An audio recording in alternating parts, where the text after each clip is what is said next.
कृष्णाचा विदर्भामध्ये येऊन पोहोचलेला आहे आणि विदर्भामध्ये आल्याबरोबर सगळ्यात राजे लोकांना, विदर्भातल्या लोकांना कृष्ण दर्शन झालेलं आहे. कृष्ण दर्शन झाल्याबरोबर ते म्हणले बास असाच वर रुक्मिणीला हवा होता. आणि मग मात्र दारुकाला रथ पुढे आकायला सुरुवात केली. सुदेव ब्राह्मणानं रुक्मिणीला सांगितलं मी कृष्णाला घेऊन आलेलो आहे. आणि पूजा करून चाललेले असताना कृष्ण या मंदिराजवळ आलेला आहे, दारुकाच्या रथातून उतरलेला आहे. आणि उतरल्याच्या नंतर कृष्णानं रुक्मिणीला धरलेला आहे आणि पळत जाऊन रथामध्ये बसलेला आहे.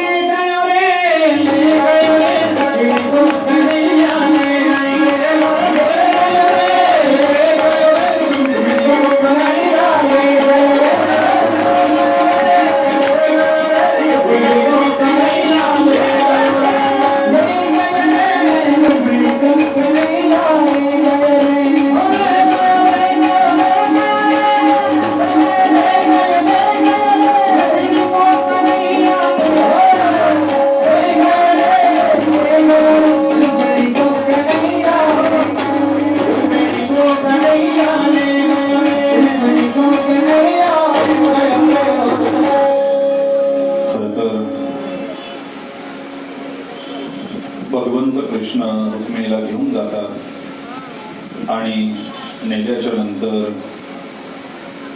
गोपींनी आपला देह ठेवलेला आहे. गोपींच्या पवित्र देहाने गोपीचंदन मंड गोपी सरोवर आहे तिथं आहे. नंद यशोदा गोपी अन्य सर्व ब्रजवासी द्वारकेला आलेले आहेत.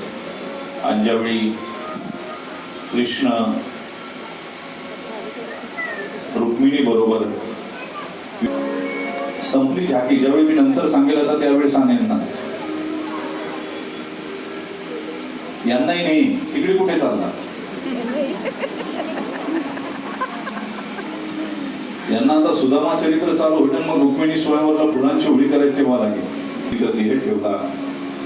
गोपीच्या पवित्र देहानित गोपीचंदन तयार झालं. आज गोपी सरोवर सुद्धा तिथं पाहायला मिळतं. खर तर गोपीचंदनाचं महत्व निराळ आहे. समुदाय स्वस्ती मंत्राचा उच्चार करू लागले. कस्तुरी तिलकम ललाट पटले वक्षस्थले कौस्तुभं नासाग्रे वरमौक्तिकणं करतले वेणुकरे कंकणं सर्वांगे हरिचंदनं सुललित कंठे च मुक्तावली गोपश्री परिवेष्टितो विजयते कुर्यात सदा मंगलम्. भगवंताचं लग्न लागलं आणि उत्तरार्धामध्ये ते सुदाम्याची कथा सुदाम चरित्रारंभी परीक्षिती शुकाचार्यांना विचारतात ही कृष्ण कथा ऐकताना जीवाची तृप्ती होत नाही. हीच वाणी धन्य आहे जी भगवंताचं गुणवर्णन करते. तोच खरा हात धन्य आहे. या जो दान करतो तेच मन खरं धन्य जे स्थावर जंगम पदार्थामध्ये व्याप्त असतं. म्हणून पोरबंदर मध्ये राहणारा महाज्ञानी जितेंद्रिय निष्कांचन आणि परम पवित्र ब्राह्मण सुदामा गरिबी तिच्या बायकोचं नाव सुशीला कित्येक दिवस उपाशी राहिलं तरी ती दुःख मानत नव्हती.